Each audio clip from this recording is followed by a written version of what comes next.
constructing the hybrid city, Shanghai.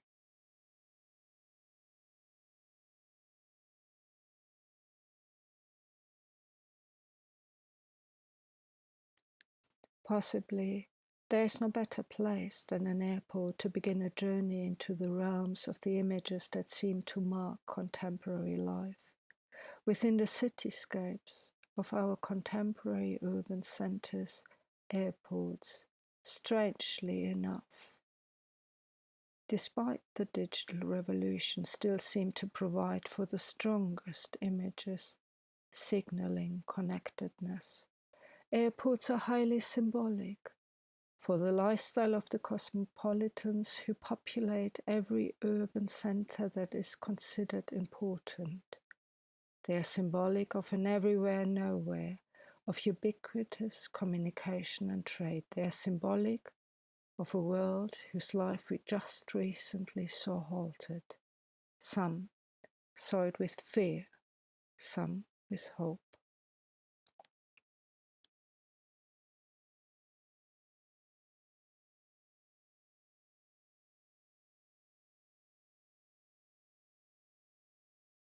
From a planner's point of view, airports appear almost fully subscribed to the functional aspects of architecture. They are docking stations for the machines that we invented to take us into the air. They are dedicated to the transport of travelers, their luggage and other freight, and limited by the way our inventions land and take off, not quite like birds. However, the form of our contemporary airports is not only defined by the airplane's limited possibilities of movement. Further restrictions are given by the laws that regulate the flow of travelers and goods into and out of a specific state.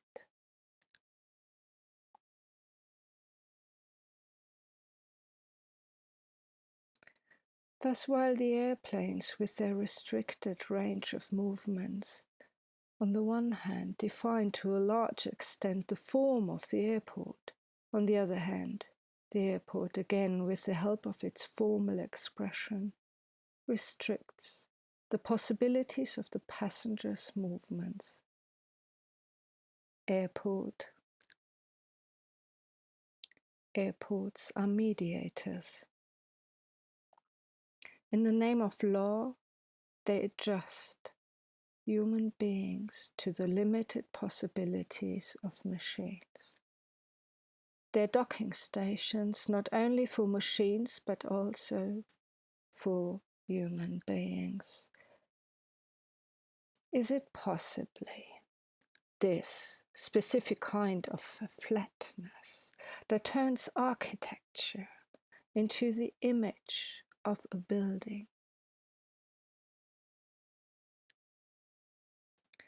The anthropologist Marc Auger alluded to the notion of specific building types, such as airports, for example, triggering a specific set of specifically contemporary life experiences. They are life experiences that seem to be detached from the past. Marc Auger calls this era super-modernity. Airports are for him non-places. In contrast to anthropological places, these non-places seem to lack in narratives. In fact, at these non-places, narratives are substituted with what emerges most of the time as a need for identification and the fulfillment of this need respectively. Identification replaces identity.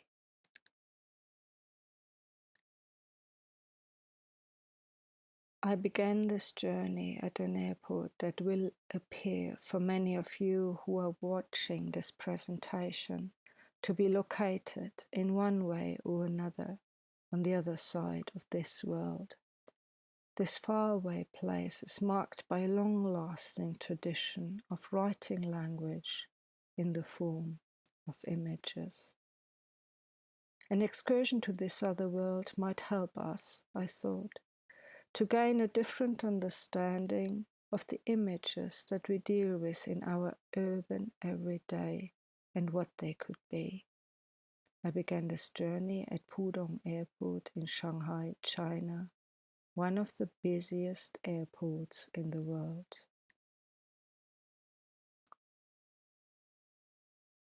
From the airport in Pudong, we take the metro or the magnetic train to Shanghai's most famous skyline, rising alongside the Huangpu River opposite of the Bund. It's a symbol of new confidence. The third of 3 super tall towers, the second tallest in the world, was finished just a few years ago.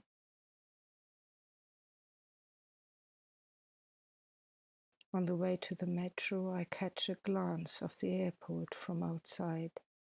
The roof of the airport swings in confidence over enormous distances in an apparent aspiration to take off. There will be no other memory but this image of this form in the background. Our landscapes are populated with images. They are powerful images that have been created and used throughout history. They are produced by architecture and they tell stories of power and prosperity.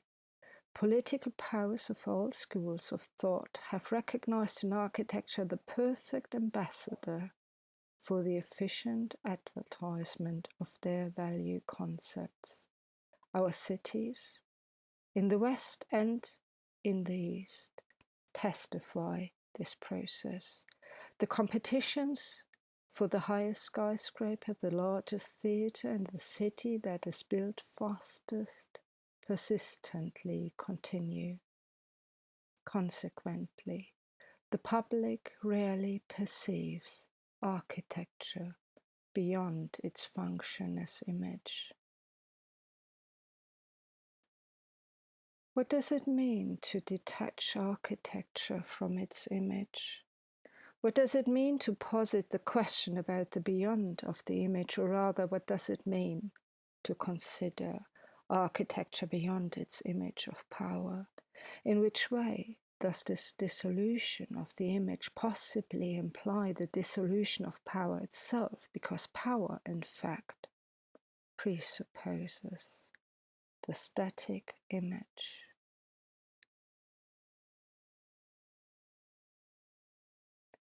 Could we initiate the redistribution of power if we succeeded in designing buildings in such a way that they would perpetually draw forth the designing process itself?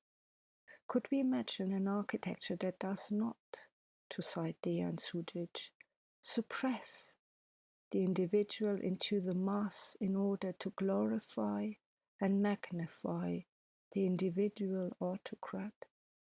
Such other architecture would empower the user and finally make him or her inhabitant and creator of his or her own environment. What if we understood the process of design as a perpetual continuation of a tale that withdraws itself from binary logic and instead opens up to a future in which the tale is to be continued by other agents, at a point in time when the designer has already fully turned away? What kind of tools do we need? How easily could we recognize processes of inscription and differentiate them from processes of postscription? How to differentiate between images of power and images of empowering?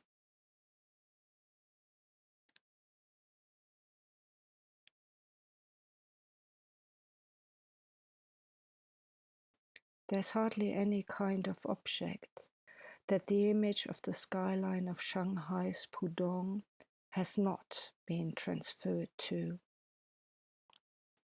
The Pudong skyline represents contemporary China and its regained powers. Its image lures wherever we go.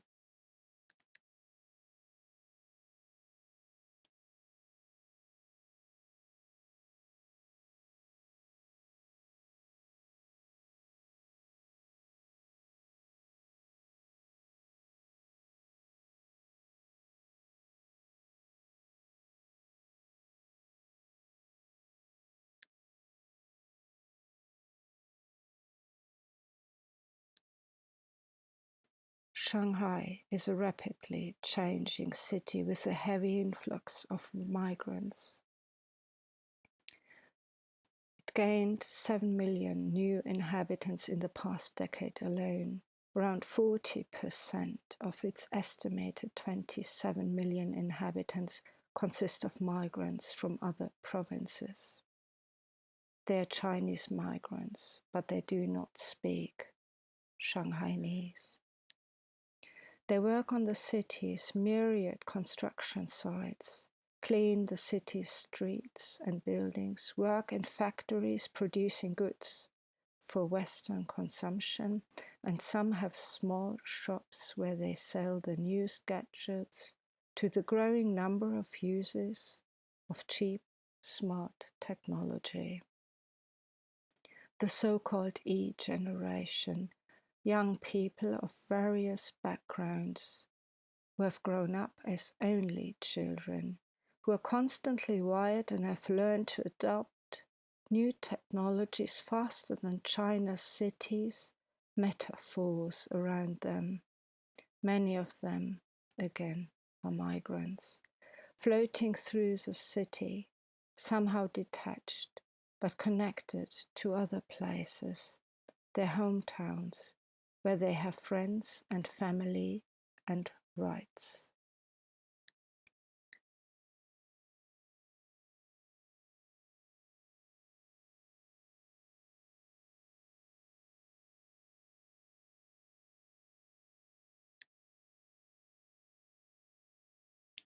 China's household registration system allows only those with the hukou of a specific place access to its social security system and its educational facilities. While the hukou system creates the most obvious and visible form of exclusion in contemporary China, there appear to be many other forms of exclusion and detachment from the actual living environments, and all of them appear to be countered with an escape into communications that are conducted in digital channels, mostly through mobile devices to which almost everyone has access as they are cheap. There are around 1.8 mobile phone subscriptions per inhabitant in Shanghai at the moment.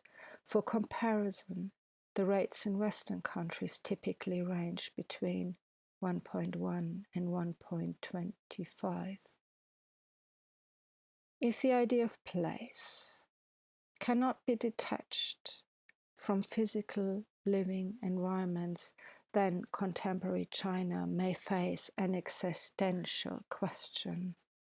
If the conceptualizations of place as giving sense to events, as Dorish and Bell have mentioned, are not only romantic ideas that belong to the old times, or maybe to old Europe, but ideas that are universal, then there might be a reason for the emptiness on Pudong streets and sidewalks. The ubiquity of the image of Pudong's skyline might give a truly honest account of what the contemporary network city in China is like, mobile and placeless. Is there an option for shifting the situation? Is there need for it or a desire?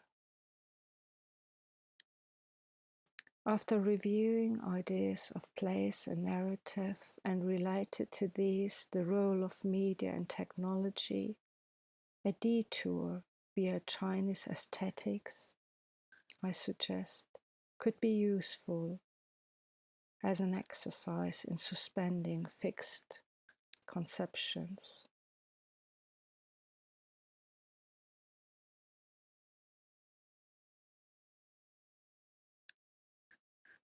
China's art has a long history in thinking the viewer as a participant in the work. As tempting as it appears to draw a parallel between the boom years of China now and, for example, the boom years of the USA in the 50s, as much we might go wrong. The images might be alike only on the surface. The Chinese skyscrapers might not simply signal a process that the West has already gone through. Instead, the Chinese skyscrapers and new cities and even newer cities might signal an intelligent way of drawing forth and walking forth on a path that is originally Chinese and on which empty places still await their stamps that sometime some others will imprint. This journey might lead us to the idea of a new city that acts like a scroll. Multiple vanishing points relate to the complexity of narratives that make place. Sitting on the Chinese rocks, of which the old masters said that they must be depicted as alive, we might learn less about China than it appears to be the case on the first glance, but we might gain new perspectives on our situation and see new options for our cities, new possibilities for creating interfaces that allow for a form of participation that turn spaces into places and make users inhabitants.